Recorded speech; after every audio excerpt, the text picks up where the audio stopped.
Hi, I'm Insomniac and welcome to my channel. It's Wednesday the 27th of July 2023 and it's probably just about 5 o'clock PM. Not too much has gone on this week. I still never got around to calling my brother. Just thought of having to hold a conversation is just really tough.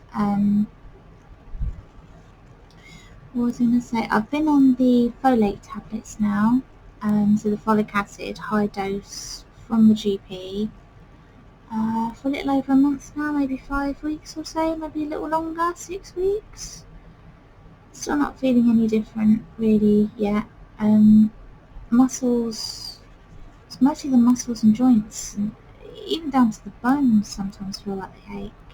Well, when you're like full of flu and everything, just every movement is just painful, and like you just feel so lethargic and just like you just lie there and just do nothing where you're that exhausted. I don't feel I have much more energy than that still, to be fair. So I spoke to my psychiatrist yesterday, and it was the telephone. I was supposed to see him in person because, as I've said before, with the bipolar, I'm kind of good over the phone. I could be rather articulate over the phone,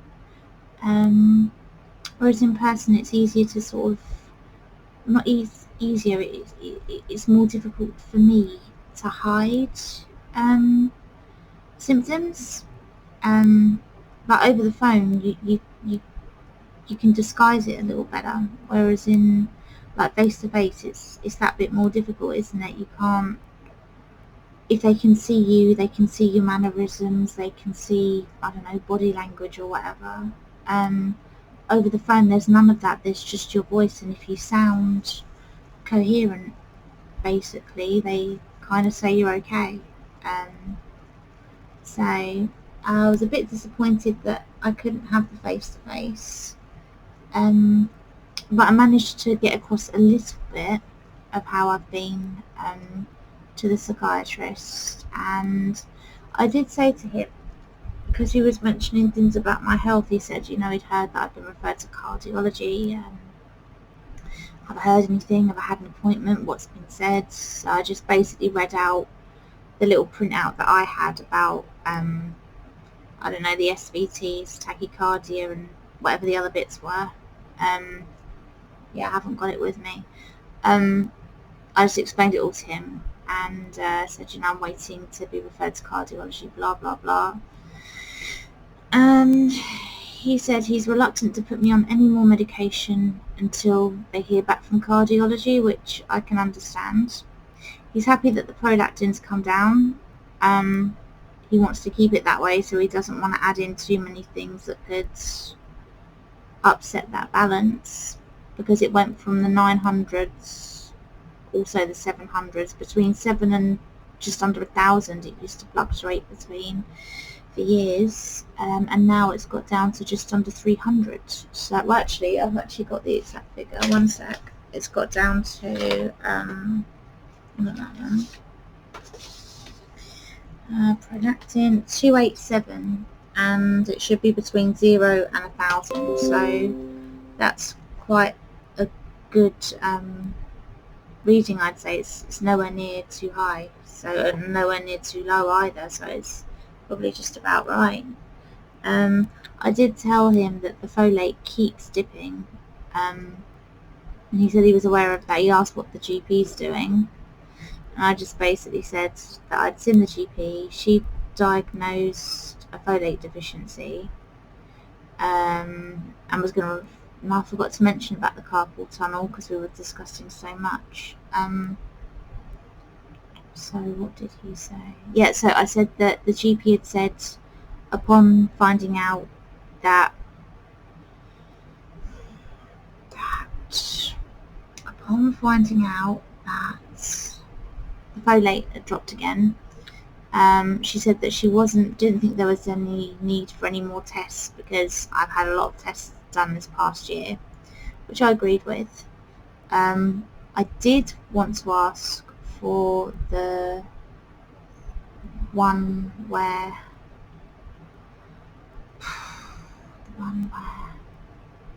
it does the active B12, or to measure to see if I've got any intrinsic factor antibodies.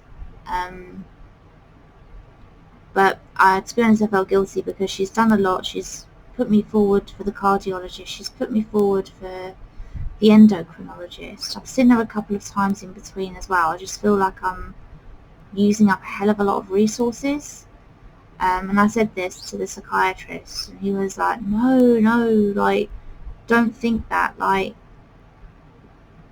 you shouldn't suffer if you're ill, and we want to get to the bottom of what's wrong. And well, basically they get paid. Like, he gets paid to treat my mental health, the GP gets paid to carry out tests and make sure that my physical health's okay. So don't feel guilty. Nobody's being hard done by. The only person being hard done by kind of is me, because I'm putting things off. He said don't feel that way at all. And then he made me, what's the word, like, kind of like promise that I would contact the doctor to get an appointment to get the B12 thing levels and that tested. I said, well, I can't do it today because it was noon, and our particular surgery, they don't, since the whole COVID thing, they don't let you book an appointment anymore. Like, you have to book a telephone consultation, and then the doctor can call any time that morning. And then when they call, sometimes they can actually decide after, like, while speaking to you on the phone, they can say, right, can you get here in 20 minutes? And sometimes that could be, like, really difficult, like, especially, like, say, if they call you at 9 o'clock, for example, and, like, you can't get a taxi at 9 o'clock in the morning. You just can't. So it makes it really difficult because they can call you to come in at any time during the day. So yes, this is what I said to the psychiatrist, and he said, well, I said, so to get a telephone consultation, you have to really call before 9 o'clock in the morning, but I promise I'll do that tomorrow, meaning today, the Wednesday. So I did that today. My GP wasn't there, so I spoke to a nurse. Oh, damn, it's gone cold. So I spoke to a nurse practitioner, and she said, I just explained, like, the folate keeps dropping. I'm on proton pump inhibitors, so like omeprazole, lansoprazole, those sorts of tablets I've been on for years and years. And being on those tablets can deplete not only the B12 but the intrinsic factor. Would it be a good idea to have those levels checked to see if I have pernicious anemia? And she actually said that, yeah, that actually, what did she say? Something along the lines of, like, but that's kind of like a good idea. Like, she's not opposed to that at all. She'll get a blood form sorted out, and then a nurse will call me from the GP practice to arrange when I can have the blood drawn and tested. So, what day are we on? We're on Wednesday. I'd hope by late Friday afternoon, Friday early evening, before they close, I'd get a call back. If not, I'm sure Monday, Tuesday, I'll hear. And usually, you have to wait about a week, especially if it's a fasting test. You have to wait about a week then to get an appointment for the bloods, especially if it's got to be done in the morning. That's when you've got to wait. If it could be done any time, then you can usually get an appointment within a couple of days. So yeah, I did that. Just waiting to hear back. I got my blood results back. So we've mentioned the prolactin. The serum vitamin B12 that the psychiatrist also ran back in June was the serum vitamin B12 measured at 363, and the normal range is 189 to 883. So really it's at the lower end of normal, definitely. But that's how much the total B12 in my blood is. So I mean, if that's the total, like if there's only a bit of that that's active, then that's a really bad result. But we'll find that out. It shouldn't take long. I don't think it's a specialised blood test, so it should be back within a week when I have the bloods drawn. The serum folate, I think I said before, measured at 4.1, which is just under normal, because normal is 4.8 to 19. So yeah,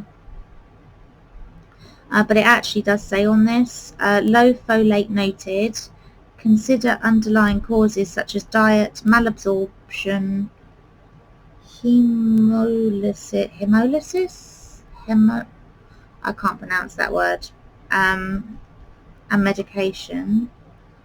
But it also says false normal serum B12 results may rarely occur. If there's a high clinical suspicion of pernicious anemia or, that word's gone, something acute degeneration of the cord, well, it wouldn't be that because I'm not pregnant, please discuss further testing with hematology laboratory. Okay, so I mean, even this from the blood bit of the hospital, you know, it says that on it to consider that. But I did get back the cortisol. I finally got through to them, and they emailed the results across to me, which was brilliant, really. So the results of those, the serum cortisol is just a regular blood one in the morning, measured 282. They do say that if it's sort of between 100 and 400 to do that short synthogen test, but I haven't heard anything about that, so I don't know if that's going to happen. But here it says unclear why test requested. This unremarkable cortisol result doesn't exclude adrenal axis dysfunction.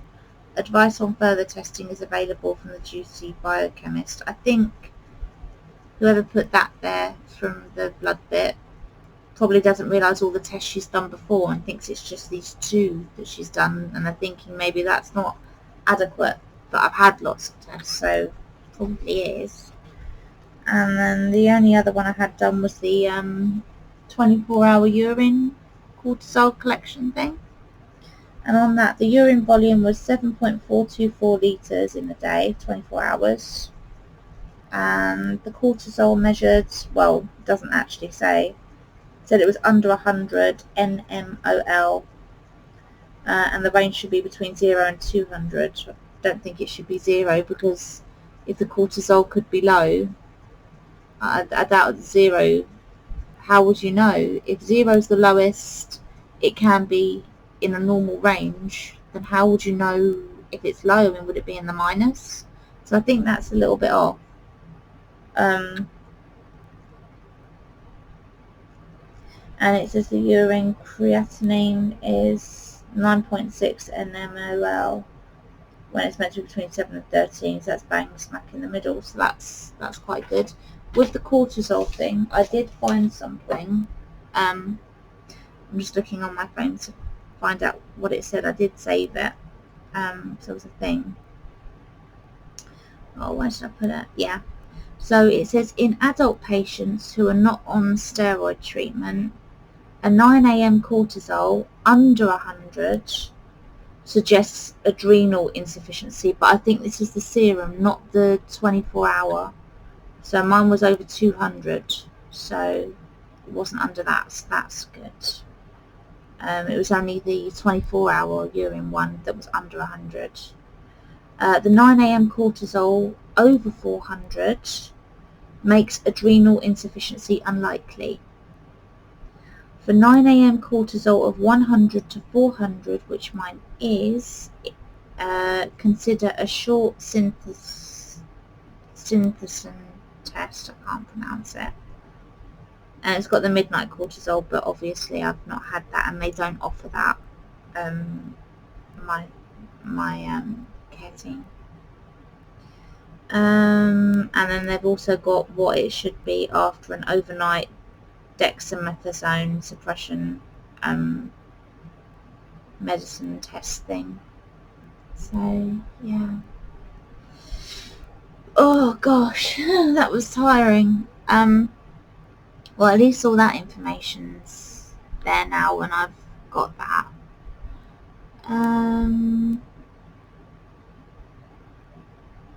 You know, when I get off, I'm going to think I should have mentioned this, and I can't for the life of me think.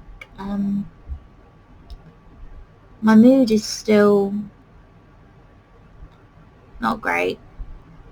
Not terribly terrible, but not great. I mean, but then whose mood is great? If you feel like absolute crap and you haven't a shred of energy, and when you're going up the stairs, you're literally almost trying to stop yourself from crawling up the stairs where you're that exhausted, you're not going to be a big barrel of laughs, really. Like, it's not fun.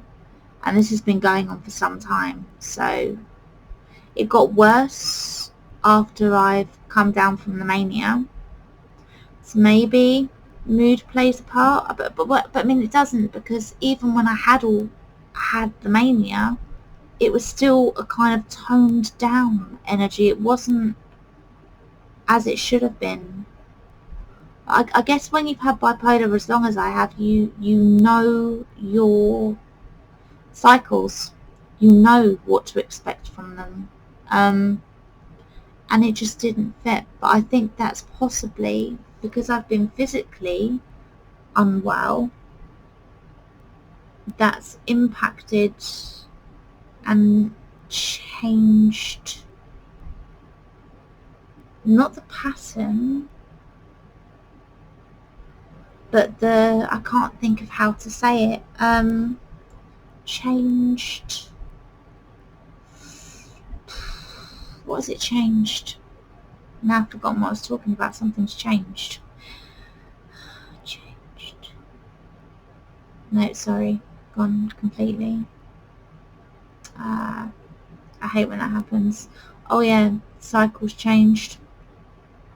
So almost changed the way it presents. That's what I need to say. The way it presents, the symptoms are slightly different because of the physical problems, illness. Yeah, that makes sense. My carpal tunnel appointment, I think, oh gosh, is that next week? No, it can't be. It must be the week after, I think. Let me just double check. 8th of August. Yeah, I think that's the week after. Thank God for that. I think. Is it? No, I'm looking at August. Yeah, it is in August. 8th. Where are we now? I don't even know where we are now. Oh, 27th. That's that week. Yes. Oh, goodness. I choked on I don't even know what that was. So yeah, next week, no doctor's appointments except maybe a blood test if the surgery book it for them, which I don't know if they will or not. And the carpal tunnel is not next Monday, the following Monday at 10 a.m. So, at least, sorry, it's in my feet again now, it really hurts. That's one thing, yeah. Sorry, just having to rub it a little bit to help. The last few days I've actually struggled a lot more with my hands. What it was I was trying to open something. I don't even recall what was it. It wasn't all that big. I've got in my head a jar, some kind of jar. It was about that size. And when I put my hand around it and tried to twist, the pain that was shooting all the way from here down there. It was awful, and every time I tightened a little bit more, it would happen. And I actually physically couldn't undo the thing. I couldn't undo it. So I had to say to my partner, you know, can you undo this? Is that okay? Like, I can't do it. It's causing too much pain. And he undid it for me. What on earth was it? And then also, I was taking off, I'd put on just for a, had it on for about 2 weeks, and it was chipping away and looking terrible. I'd put on some of this nail polish stuff, this glittery stuff, and oh my god, trying to get it off, like I had to like rub like quite hard to get it off, like with the remover. But it was so bad, and like because obviously I'm doing that, there again, it felt like my hand was going to seize up if I did it any longer, so I couldn't do my toes at all. That's going to have to wait now, probably another week or more, because the pain I put myself through to clear these hands, and I had to clear them. I knew I had to, because if I've got that appointment coming up with the carpal tunnel, I don't know where the electrodes go. I don't know if they're going to do the thing where they put the little clip on your finger, and then I don't know where the rest of the things go when they do the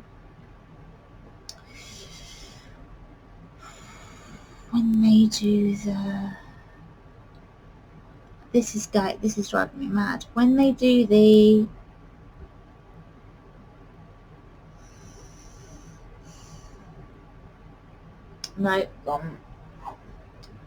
they're doing some kind of nerve conduction thing. Yeah, nerve conduction test. Jesus, finally got there. So when they get that done, so when they do that, I don't know if I'm allowed any nail polish on or anything, so I don't wear it often, but I thought it's best to remove it. And then I don't know if, when I mentioned that also, you know, I've been getting the burning pain and the pain I've been having in my hands, I also get in my feet as well. I don't know if they'll do any kind of nerve tests there, or if they're only, I think they're only allowed to do the hands. That's like their specialty. I don't think they're allowed to do anything outside of their remit, so they probably won't do it. But just in case they can do it, I've got a little over a week to get it off my feet, so I'll probably do that over 2 or 3 days. I just do a couple of nails at a time, then have a rest for 6 hours or so, and then do another couple. Do it that way, because otherwise I don't want to be in pain, because my hands, it actually really did scare me when I thought they were going to seize up and not work at all. That scared the life out of me. I've never been in that situation before. That really did freak me out, so I don't want to do anything like that again. So I'm going to go a bit easy when I do them. I'm feeling really thirsty. I did bring a cup of tea up with me, but I forgot about it, and then when I did remember, it was cold, so I can't do cold tea. My mum used to be able to. Used to freak me out when she'd do it. Like, oh, how can you drink that? It's disgusting. Like, you got to drink it hot. But no. Well, I think I'm going to go for now. I can't remember if I said I'm still waiting to hear from cardiology. I can't remember if I said that, but I'll put it out there just in case. Ow! Mention carpal tunnel again, then the foot starts up again. But yeah, so, and that's the thing as well, like with the bipolar, this exhaustion, or I don't know if it's the bipolar, I think it is a little bit, but it's also whatever's physically wrong. Like, I still get up a lot during the night, at least 3-4 times at least. But then what would ordinarily happen is I'd get up, and then by about sort of like at the latest, like 4 a.m, if I'm up, it's like, you know what, forget it. I'm just going to stay up. There's no point going back to bed. I've been up too many times. I'll never sleep. But with this exhaustion, it's been, I'll like feed the cats at like sort of 3 o'clock in the morning, 3:30, 4, and then I might have some water, and then I go straight back upstairs again, and then I'm sort of in and out of sleep the next few hours really, and then go downstairs at sort of 8-9 o'clock in the morning. But it's very restless. The sleep is so restless, and it really does feel as though it's non-restorative. But I don't know. I just hope they find whatever it is soon, because it's no fun. It's no fun. I want to have a little bit more energy back. Like, even to be able to stay awake during daylight hours. Like, I think some people can take that for granted. Like, if they've never had that, but I don't think they realise what, like, I can't even think. I don't think they realise sort of actually that is actually a big deal, to be able to stay awake in the day without napping, without feeling absolutely exhausted every couple of hours and trying to sleep. Like, I miss when I just go for a nap like once a day. Like, to me that feels like actually I should have really, like, I thought I was feeling crap then, and it's like, actually no, you know what, you were doing okay. Like, well, not okay, but it could have been much, much worse. And the thing is, this is it is getting worse, and I'm just craving not normality, because that's what is normal, but at least being able to get through a day, for Christ's sake. You know, at least being able to stay up longer than 4 hours without feeling like I'm going to pass out from exhaustion, without avoiding phone calls and avoiding, that's one thing I forgot to mention. I know people have been sending messages, as in like comments on the videos. I haven't got back to those yet. To be honest, I've just been avoiding contact with almost the world. Like, I've just kind of like gone into myself a little bit more, and it just seems like a lot of effort to be able to speak to people anymore. I just want to hide away. Obviously I know that's not healthy, and when I told the psychiatrist that, he was saying, oh, you can make friends online, you know, then you get to pick. Because I've told him before, like, when I have had like friends in the real world, a lot of them really are just out for themselves. Like, you'll be friends with them, you look after their kids a couple of nights, and then they expect you to look after their kids all the time, and then they expect you to text them all the time or call them all the time, and the one time you don't answer a call or answer a text within the hour, they're like, you know, what's your problem, blah blah blah.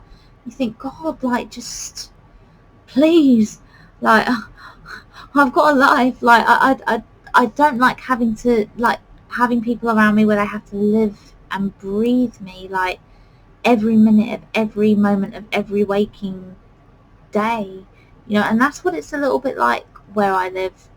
People can be very, very full on, and it's just too much. I can't cope with that. I think there's only one friend I've made down here,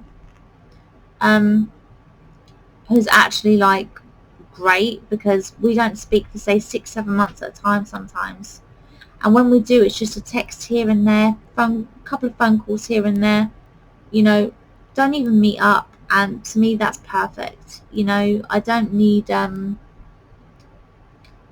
like the kind that the mums at the schools have here, where they're around each other like a little clique all the time, like together.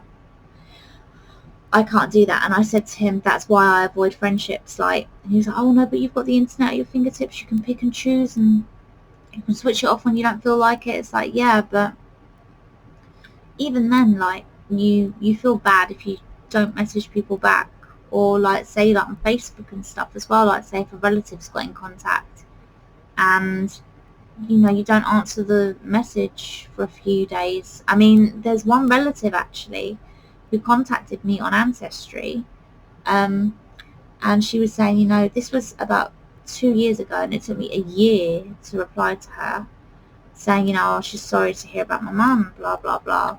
load passed. And you know, she said that my mum used to hang out with her son or something, like they were cousins, and like, you know, some nice stories and stuff. And then we sent a few some messages back and forth, and she's really, really lovely. And she was telling me a lot about the family history and stuff. She's a really sweet lady. But you know what? We were messaging for about 4 days, maybe 5 days, maybe even a week.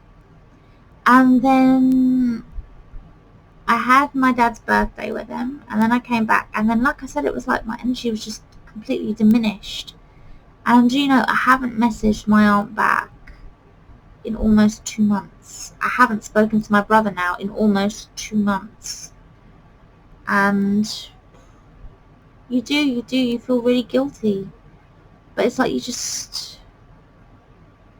you want to know that you're not just going to reply to the messages and then be absent for weeks and weeks and weeks at a time. Like one message absent, one message absent. So I prefer to sort of like wait until I've got a little bit more energy, so I can, you know, back and forth, you know, maybe 5-6 times, and then maybe a week or 2 break, something like that. That to me is more ideal. So it's just unfortunate because she messaged me when I was manic, so I had loads of energy, I had loads of time, wanted to say loads, and then all of a sudden it's all gone, and it's like I've got nothing to say. I just want to sleep, and when I'm not sleeping, I just want to rest. You know, it's exhausting. I have actually cut down on my caffeine consumption. But that's got nothing to do with it. That hasn't improved or made worse my tiredness at all. It's had no effect. I've just been drinking probably maybe 4 or 5 caffeinated drinks a day, and then the rest of the time decaf or water. Maybe it takes a little while to feel the benefits of, I don't know. Like I said, caffeine's never woke me up to begin with, so it's never really given me any energy. So to be without it, I don't feel any more hard done by or anything, but I just know it's healthier not to have as much, so that's why I'm kind of doing that. I would have thought though that by now, being 5-6 weeks into the folate treatment, that I'd be beginning to feel a bit better, but no.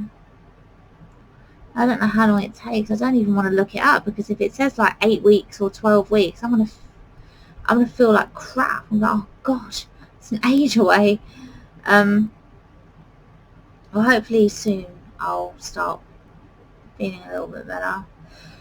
But I mean, it's this time of day, the energy peaks a little bit. The rest of the time, oh, I'm so sorry. I'm exhausted.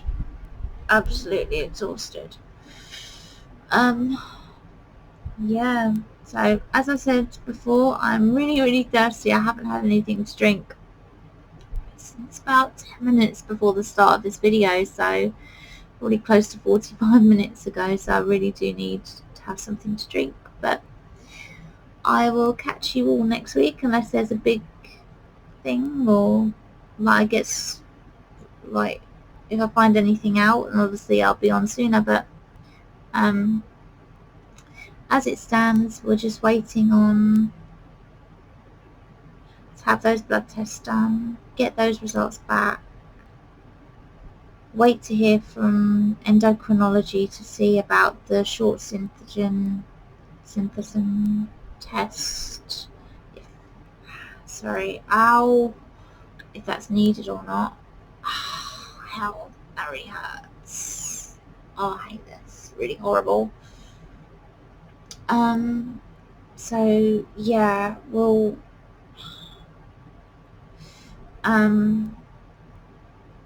yeah, I'll see you next Wednesday. See you next Wednesday.